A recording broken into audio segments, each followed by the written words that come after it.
Hola, hola, ¿cómo están? Un buen rato sin pasar por aquí. Realmente estaba terminando de disfrutar el 2025. Estaba tomándome un tiempo para pensar cómo quería yo encaminar este canal de una forma que no fuese un obstáculo para mis hobbies, sino que fuera un complemento de ellos.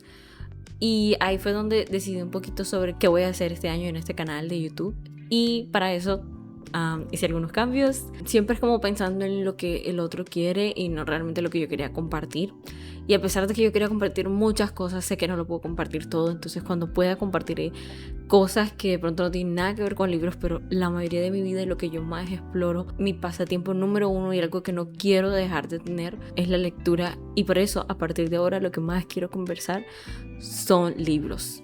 Por otra parte, este primer video del año quiero que sea sobre lo mejor y lo peor que leí en el 2025, pensando en que fue un año en el que no pude leer mucho, pero no me arrepiento porque ese otro tiempo yo la pasé disfrutando, descansando, preparándome, organizando, porque fueron muchos cambios en mi vida. Y lo que yo voy a hacer en este ejercicio no va a ser la típica de mejor a peor ni nada de eso, sino como cada libro que leí cada mes, cómo me fue con esa lectura. Mi año lector del 2025 lo inicié en enero. En realidad yo estaba empecé ese libro a finales de diciembre, pero yo lo terminé en enero. Entonces mi libro de enero fue 100 años de soledad. Este libro yo lo puse en una calificación de 10 de 10. O sea, de todos los libros que yo leí, solamente tengo 2 libros que para mí fueron 10 de 10 en el 2025. Pero esto tiene algo muy especial y es que obviamente está relacionado conmigo, con el Caribe, con todo esto y pues tiene como una connotación diferente. Me siento identificada, fue una lectura bastante larga, pero que me gustó mucho, entonces como me gusta mucho este libro, creo que yo diría que mi favorito del 2025, la verdad. No lo había podido leer por ciertas circunstancias que ya he comentado en un video que hice especial para este libro, que no había podido terminarlo hace muchos años porque yo no lo había entendido, yo me había perdido y lo había dejado para leerlo después. Pasaron tantos años y así fue como en el 2025 yo lo terminé. Y pues para obviamente hablar de qué trata el libro, 100 años de soledad narra la historia de la familia Buendía a lo largo de varias generaciones del pueblo ficticio de Macondo. A través del realismo mágico, Gabriel García Márquez construye un universo donde lo extraordinario convive con lo cotidiano, explotando temas como la soledad, el destino, la memoria y la repetición de la historia familiar. La novela es también una metáfora de América Latina y Colombia, sus ciclos, sus heridas y su riqueza cultural. Y sí, porque los Buendía son una familia para nada normal del Caribe. Prácticamente hacen toda una travesía, de eso se trata el libro, hacen toda una travesía, llegan a un lugar, ahí se establecen, empiezan una nueva vida, empiezan una nueva comunidad y ahí empiezan a transcurrir generaciones tras generaciones. En esas generaciones se mantienen algunos personajes porque viven muchísimos años, otros fallecen, otros mueren, otros tienen ciertas circunstancias, desaparecen, pasan ciertas cosas. Entonces, como la entretención de este libro es prácticamente la historia familiar, pero más que la historia familiar es como la historia de cada personaje en sí que se te aparece en la historia, como qué tiene que aportar. Y muchas de esas historias que estamos como viendo en el libro tienen mucho que ver con historias reales que nosotros hemos escuchado aquí. Entonces por eso es muy relacionable con el Caribe colombiano, con Colombia, con América Latina incluso. Por eso lo dice así la reseña. Bueno, para febrero yo tuve la fortuna de recibir algunos libros de cumpleaños y entre esos estaba La Vegetariana. La calificación que le puse fueron 6 de 10 porque a pesar de que es una novela que me pareció espectacular cuando yo, sobre todo las primeras páginas, sí me acuerdo que yo lo estaba entendiendo, yo estaba bien y después llegó un punto en el que yo no estaba comprendiendo qué estaba pasando y yo quería terminarlo. Yo lo terminé, no tuve problemas por terminarlo, pero sí me dejó un poco como, necesito que alguien me explique esto, porque yo no lo estaba entendiendo. Tampoco ahondé más en qué significaba el final ni nada de eso. Creo que cada quien como que le pone su significado a lo que sucede en el final. Sin embargo, pienso que es un libro que yo quiero releer en el futuro y buscar más análisis al respecto. Y no solamente dejarlo a que, bueno, aquí entendí yo y que no entendí, sino también que entendieron otras personas. La verdad es que fue una lectura que sí me gustó bastante. Fue algo corto. Yo Normalmente no leo libros tan rápido. 2 fines de semana me senté y leí. La novela sigue una mujer que decide dejar de comer carne tras una serie de sueños perturbadores, decisión que desencadena una ruptura profunda con su familia y con las normas sociales que la rodean. Dividida en 3 partes, la historia muestra cómo su rechazo a la violencia, al cuerpo y al deseo se transforma en una negación radical de la humanidad misma. Han Kang aborda temas como el control, la identidad, el cuerpo femenino y la violencia silenciosa. Ahora volviendo a releer como la reseña, sí tengo muy buenos recuerdos de este libro. Me gustó mucho como la historia, me pareció algo diferente. No me terminó de gustar fue porque no terminé de entender todo, sobre todo el final. Yo sentí como que cortó y ya, como ella se volvió loca y ya quedaron las cosas así. En resumidas cuentas, no fue lo que pasó al final. Solamente pasaron muchas cosas, pero había partes que eran súper locas que yo no estaba entendiendo qué estaba pasando. Sí te pone a pensar bastante, así que lo recomiendo bastante. Y si tienes alguna interpretación del libro que yo debería leer ahora mismo, déjamelo en los comentarios. Bueno, y de aquí saltamos a mi siguiente lectura, que fue en mayo. Cadáver exquisito. Sentada en un mundo donde una plaga ha vuelto imposible el consumo de carne animal, la novela presenta una sociedad que normaliza el canibalismo a través de una industria organizada y legal.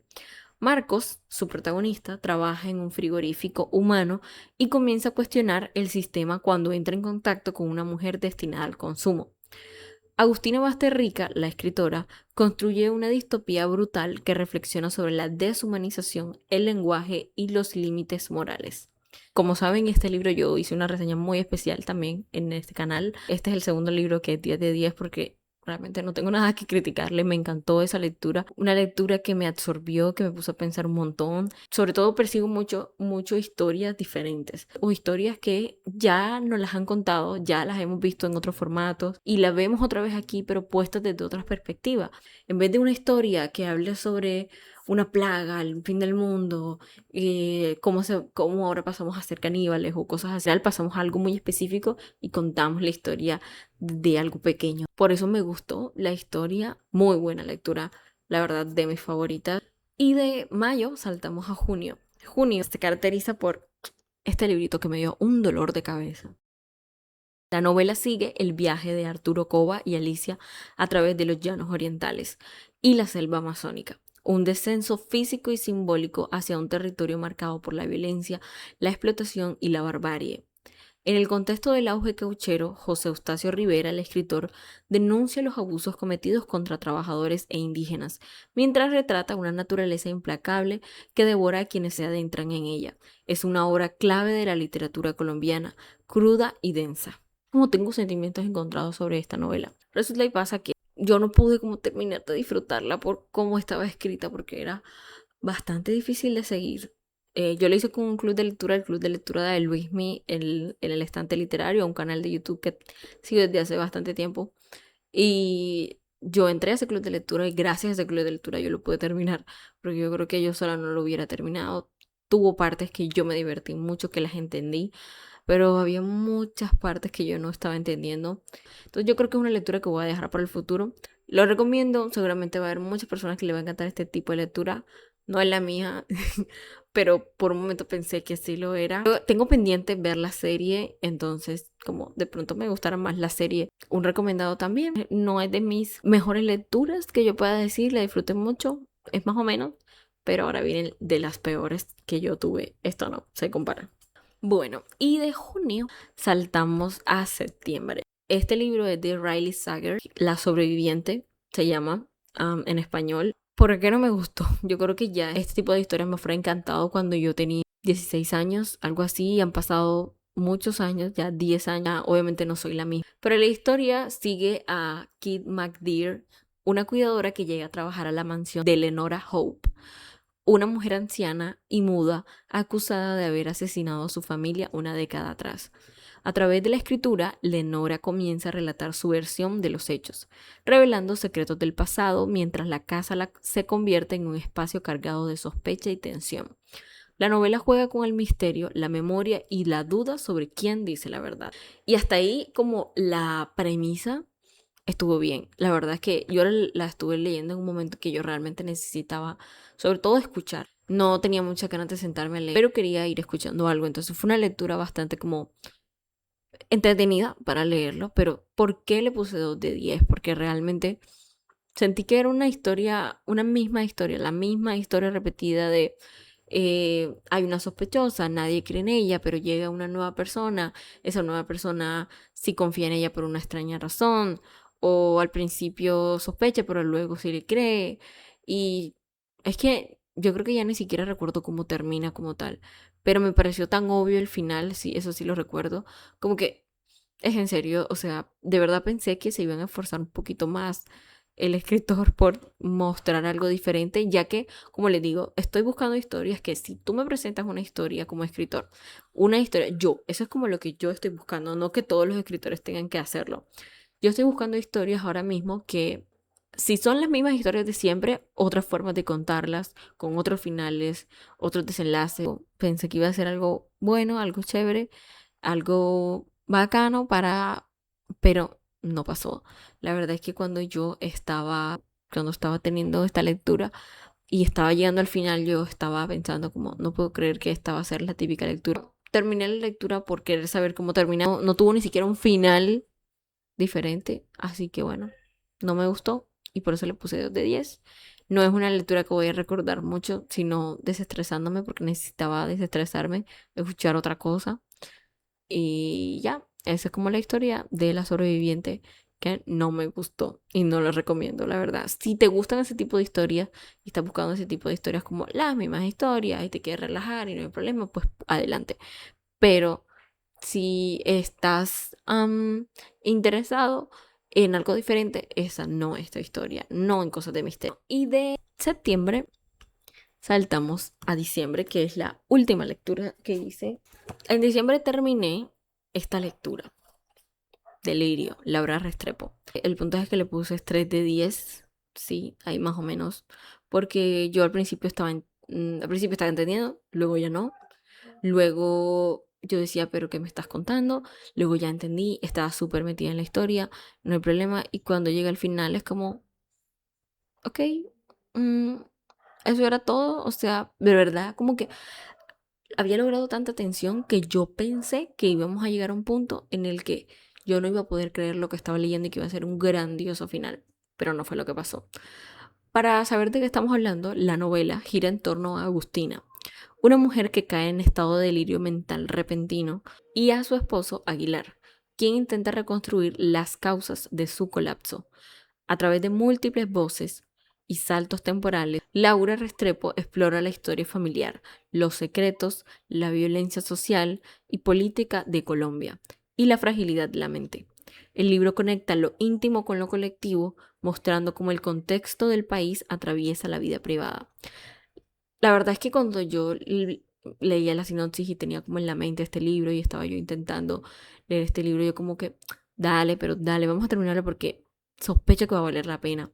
Y es una gran lectura, no me malentiendan, simplemente como que el estilo al final, como me creó Laura Restrepo una expectativa bastante grande de lo que iba a ser el final, porque yo estaba esperando el final. Hubo un momento en el que Agustina, cuando se vuelve realmente loca, debe ser un momento como boom, un momento fuerte. Y yo dije como, el momento de lo que le pasó, porque nunca lo sabemos, sino como casi hasta el final, que qué fue lo que le pasó, que esa es la pregunta de todo el libro. Cuando ya lo sabemos, yo pensé que iba a ser otra cosa. Pero también después yo entendí, ok, ese tipo de cosas claramente pueden ser detonantes para una persona que ha sufrido durante mucho tiempo. Para mí puede ser una pequeñez, pero para otra persona golpeada por la vida, por ese mismo tipo de cosas, porque ella se estaba como acumulando cosas de toda su vida. Toda su vida estaba acumulando cosas familiares. Y luego pasó esta cosa familiar y explotó. Yo lo puedo entender. Quedaban 2 cosas al final. El qué le pasó y el después qué pasa. Y yo esperaba que una de las 2 cosas fuera muy buena para yo decir, wow, me encantó esta lectura. Era como que lo último que le faltaba. Pero ni me gustó el final, ni me gustó al final cuál fue lo que le pasó. O sea, tampoco es que le estaba diciendo como que hay que le pasara algo súper trágico, pero yo esperaba algo más. Entonces, son mis expectativas. Yo tenía otras expectativas al respecto. Me refiero como a lo personal, porque en realidad sí es una gran lectura. Pienso que es un libro que se presta mucho para leer, para entender el contexto político colombiano, el cómo atraviesa, como dice la reseña, la vida privada de las personas. cómo tú te puedes volver loco por lo que está pasando y porque los que te rodean están también relacionados con lo que pasa en el país.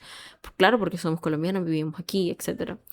Entonces, me gusta eso, me gustó la historia, me gustó muchas cosas como lo contaban. No siento que fueran malas lecturas, solamente siento que las lecturas se escogen según el momento en el que estás, el tipo de persona que eres, quién eres, con qué te estás más conectado, cómo te sientes. Y en este contexto mío de este 2025, había algunas que realmente no iban a conectar conmigo porque yo estaba enfocada en encontrar otras cosas en las lecturas. Por ejemplo, la vorágine no me gustó tanto, había una barrera del lenguaje, o sea, realmente yo no entendía muchísimas palabras y era tan difícil, era como leer un libro académico, así. Y en esta parte de delirio, al final era como, me creaste tanta tensión y yo tenía las expectativas tan altas y lo que hiciste fue aquí y yo esperaba aquí. Y ya, pero simplemente son mis expectativas y yo tengo que lidiar con ellas. Y La Sobreviviente porque me pareció como, no es para mí, yo esperaba algo más complicado, esperaba mucho más enredo, esperaba muchas más cosas en una novela de misterio y por eso no me gustó tanto. Entonces, creo que en resumen mis mejores lecturas fueron enero, febrero y mayo, que fueron los 3 primeros libros que leí, que fueron Cien años de soledad, La vegetariana y Cadáver exquisito.